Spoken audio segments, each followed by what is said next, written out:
Kembali lagi di Misteri Malam, percaya atau tidak misteri menjelma. Kali ini kita akan sedikit bergeser ke ibu kota Jakarta untuk mengungkap kisah legenda yang paling populer, yaitu tentang si manis Jembatan Ancol.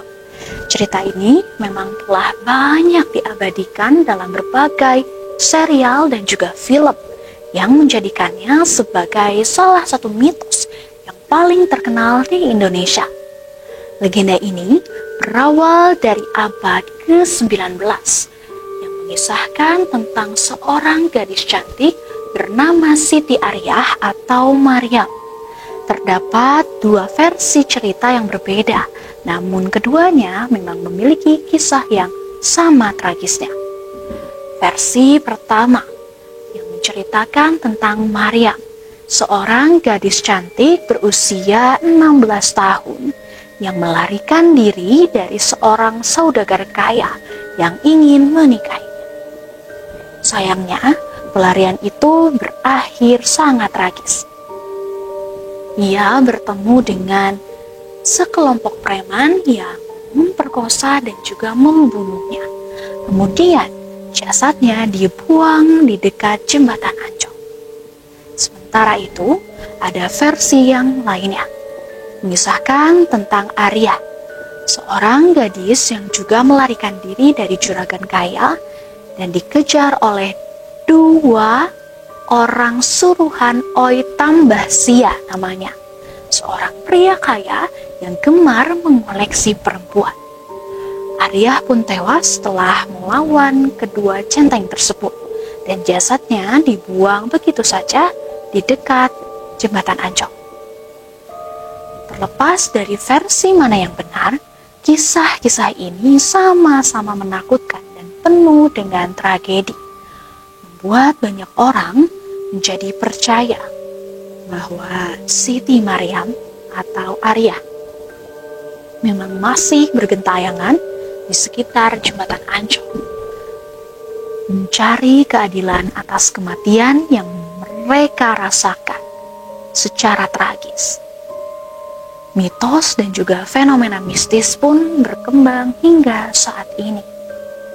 Penampakan si manis jembatan Ancol pun seringkali dikaitkan dengan hujan rintik-rintik sebagai tanda awalnya. Menurut cerita yang beredar, jika hujan turun dan sobat mistis melihat seorang perempuan dengan kepala yang ditutupi dengan kain merah di malam hari, besar kemungkinan itu adalah penampakan si manis jembatan Ancol. Penampakan ini sering terjadi saat suasana di sekitar jembatan sedang sepi, kosong, sunyi, dan gelap, menambah aura mistis yang begitu kuat. Salah satu saksi yang melihat kisahnya melegenda adalah seorang fotografer keliling di daerah tersebut bernama Bapak Kostan Simatupang. Ia bertemu dengan seorang pedayung perahu yang juga menceritakan pengalaman mengerikannya. Peristiwa itu kira-kira terjadi sekitar tahun 1995, ketika kawasan Ancol saat itu memang masih berupa empang-empang atau tambak ikan. Malam itu, saat sedang mendayung, ia dihampiri oleh seorang perempuan berwajah cantik dan manis yang meminta tumpangan. Setelah ia mengiyakan permintaan tersebut dan sampai pada tujuan, perempuan itu membayar dengan selai daun. Kisah ini menjadi salah satu bukti awal tentang keberadaan si manis di kawasan tersebut.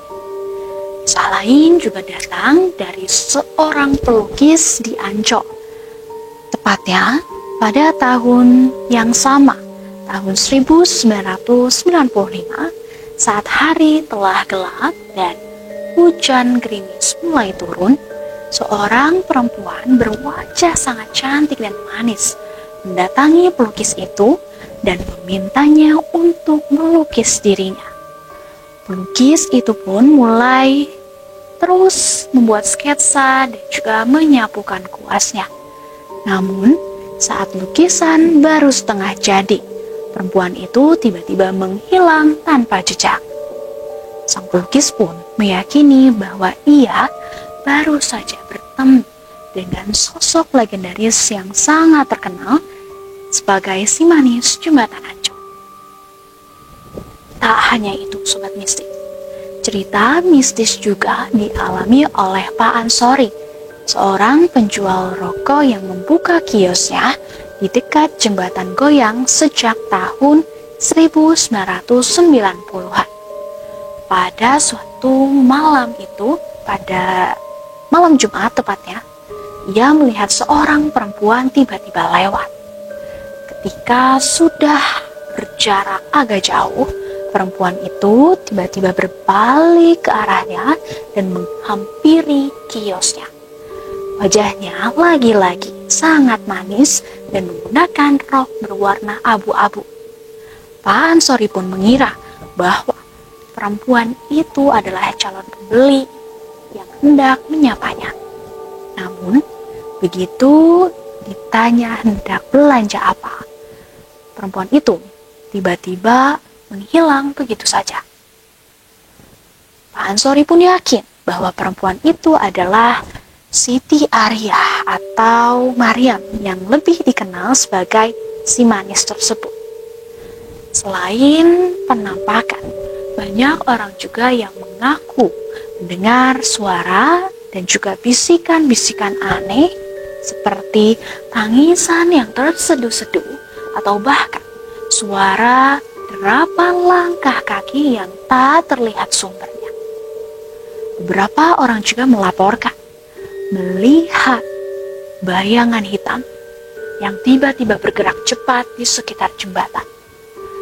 Untuk menghindari hal-hal yang tidak diinginkan, banyak imbauan dan juga pemberitahuan untuk pengemudi yang harus membunyikan klakson dan menyalakan lampu sein saat melewati jembatan ini sebagai bentuk suatu penghormatan atau permohonan untuk izin melewat. Bahkan, menurut kesaksian lain, yaitu Mbah Katib, seorang kuncen jembatan Ancol yang sering dikenal memiliki ilmu inuwih, sering membuat sesajen untuk menghindari gangguan dari arwah Siti Arya atau Maryam ini. Kisah ini memang telah menjadi bagian yang tak terpisahkan dari budaya Indonesia yang sangat populer. Dan reputasi mistis jembatan Ancol terus hidup hingga kini menjadi pengingat akan tragedi masa lalu yang tak pernah terlupakan. Bagaimana? Sudah mulai merinding dengan kisah-kisah tentang jalan atau jembatan yang mungkin saat Sobat Mistis menonton ini, Sobat Mistis pernah melewatinya? Jangan khawatir, akan ada kisah lain yang jauh lebih membuat bulu kuduk merinding, yaitu cerita tentang pengalaman pribadi dari Sobat Mistis di rumah. Jangan kemana-mana, tetap di Misteri Malam, percaya atau tidak, misteri